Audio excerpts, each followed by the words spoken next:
Wah, pas sekali kita merekamnya dan dia lagi pamer-pamernya. Halo sahabat Bali Organik TV dimanapun Anda berada. Sekarang saya ajak Anda untuk menengok sapi saya. Sapi ini akan saya ambil kotorannya karena tuntutan dari Anda, para subscriber yang tidak sabaran, sangat tidak sabaran untuk membuat pupuk organik. Maunya tanpa fermentasi. Oke, saya akan berikan triknya, akan tetapi dengan catatan tentu saja. Ini ada catatannya, ketika Anda menggunakan pupuk ini yang Anda bisa buat dengan waktu yang singkat, bahkan hanya membutuhkan waktu 2 hari, tapi saya akan tetap memberikan catatan atau warning kepada Anda agar tidak sembarangan menggunakannya kepada jenis-jenis tanaman tertentu seperti itu. Oke, langsung saja kita tengok di sanalah kandang sapinya. Ayo, let's go. Lupa pakai sepatu bot, petani modern harus keren seperti itu ya. Nah, disinilah kandang sapinya, tempat saya sering mengambil kotoran sapi. Hati-hati, nanti kita bisa ditendang ya. Nah, saya akan menggunakan kohe sapi yang lagi basah-basahnya, yang fresh from the fresh dari hasil pembuangan limbah organik dari perutnya sapi seperti itu. Nah, mungkin sekarang mau keluar lagi, kita zoom. Wah, pas sekali kita merekamnya dan dia lagi pamer-pamernya. Nah, seperti itu. Mantap, momen yang sangat pas ya. Kita akan angkat itu kotoran, dan sekarang kotoran ini kita akan gunakan sebagai pupuk kotoran sapi dengan tanpa fermentasi dengan waktu 2 hari saja untuk petani yang nggak pernah sabaran. Wah, ini kayaknya mau juga ini. Ini dia sudah saya masukkan ke dalam karung, sangat eksotis ya warnanya. Ini untuk kalian. Jadi yang kemarin komentar, ingat kata-katanya bisa nggak dengan yang nggak difermentasi saya buatkan. Kalian mau nggak subscribe, mau subscribe terserah. Yang penting saya udah buatin ini video, semoga bisa bermanfaat. Oke sahabat Bali Organik TV, seperti yang tadi saya janjikan ketika saya mengambil kotoran sapi yang masih fresh dari sapinya. Nah, saya akan proses di sini. Di belakang saya ini udah ada kotoran sapi asli.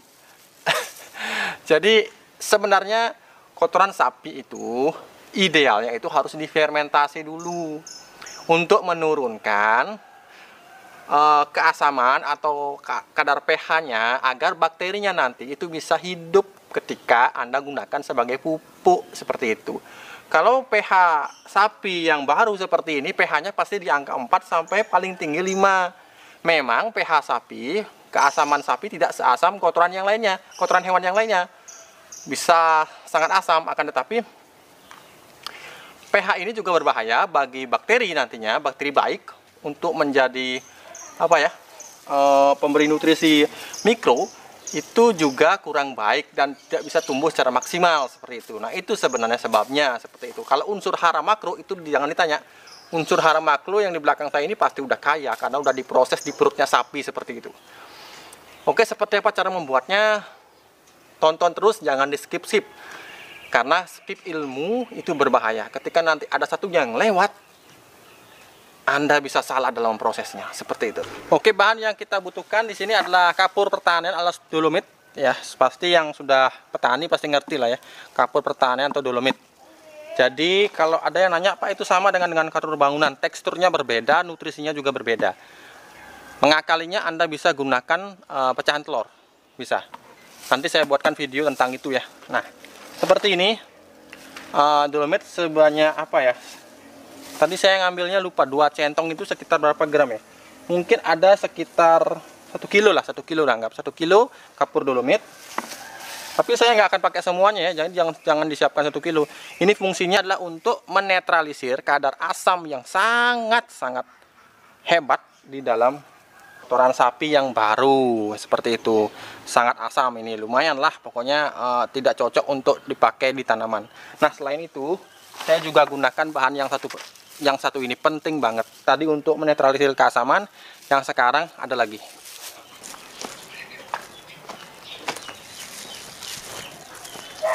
Nah, ini dia bahan yang kita perlukan. Ini adalah hasil dari pembakaran kayu-kayu di tungku ini. Ini tungku untuk memasak nasi aking, kalau Anda bisa lihat. Itu anak saya yang tadi. Ini untuk memasak nasi aking, ini kita gunakan untuk pakan ayam pedaging. Juga sebagian untuk entok seperti itu. Tapi yang paling banyak makan ini adalah ayam pedaging dan ayam petelur yang kemarin kita ambil sampai ke Bali Tengah. Nah, ini adalah arangnya. Juga ada abu di sana. Nah, ini akan saya ambil. Kita ambil aja. Nah, ini akan kita gunakan untuk menekan pelepasan gas metana ke dalam tanah. Seperti itu. Sehingga kalau ini dibiarkan tanpa adanya arang dan abu seperti ini, pelepasan gas metananya ke tanah itu akan luar biasa. Karena kotoran sapi yang baru seperti ini, baru banget.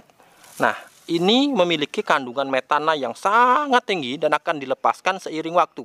Nah, ketika Anda membiarkan tanpa memberikan ini, unsur karbon, abu dan arang ini, dia akan melepas begitu cepat seperti itu. Jadi tidak ada yang menekan seperti itu. Maka dengan pemberian ini akan bisa sedikitlah untuk dinetralisasi, sehingga nanti ketika kita gunakan kepada tanaman itu akan tidak langsung terbakar seperti itu, panas tidak seperti itu.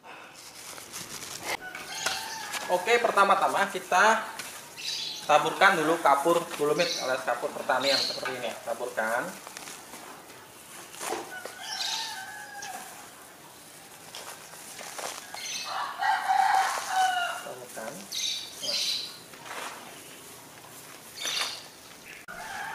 Nah, kemudian kita hancurkan caranya seperti ini ya. Nah, hancurkan seperti ini, dicacah seperti ini. Jangan diaduk-aduk seperti mengaduk seperti itu, nggak akan bisa karena ini masih lembek. Jadi caranya seperti ini.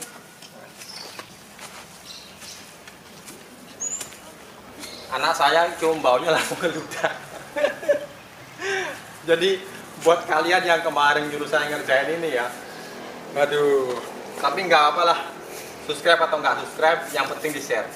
Siapa tahu dengan Anda men-share video ini, ada orang-orang yang bisa memanfaatkannya sebagai pencarian nafkah seperti itu. Tentu saja Anda akan mendapatkan pahala dan saya pun mendapatkannya seperti itu. Nah, seperti ini ya. Nah, dihancurkan terus seperti ini. Ini masih lembek ya, masih lembek, jadi nggak bisa diaduk. Kemudian kita tambahkan yang tadi ini, arangnya. Nah, selain itu arang juga menekan bau. Ya, karena amoniaknya itu ditekan sehingga baunya otomatis juga tertekan. Sehingga inilah, aromanya nggak terlalu menusuk hidung lah. Nah, seperti ini, kemudian terus saja diulek seperti ini.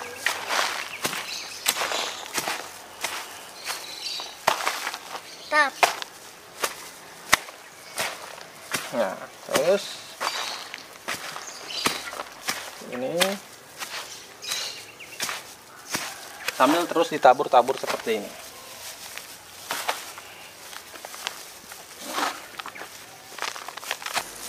Oke. Nah, kapur pertaniannya cukup sekian saja agar juga tidak terlalu basah nanti sifatnya seperti itu.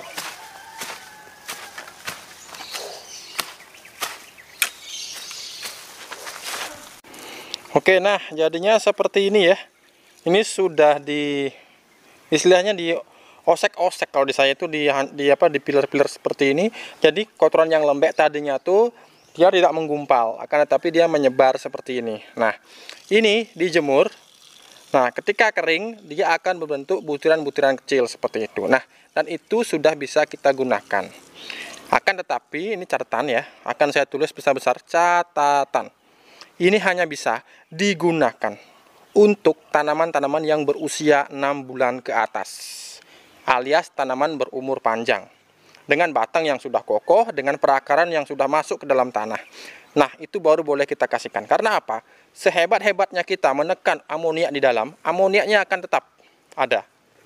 Nah, itu oke. Jadi jangan gunakan ini untuk sayuran Anda, cabai, tomat, terong. Kalau itu Anda lakukan, siap-siap Anda melihat sayuran Anda merana, menguning, dan akhirnya bisa mati seperti itu. Oke, sekian saja. Inilah pupuk kompos kotoran hewan yang bisa kita proses dalam waktu 2 hari. Sampai jumpa lagi di Bali Organik TV. Jangan lupa menanamlah setiap hari agar bisa panen esok pagi. Oke, sampai jumpa.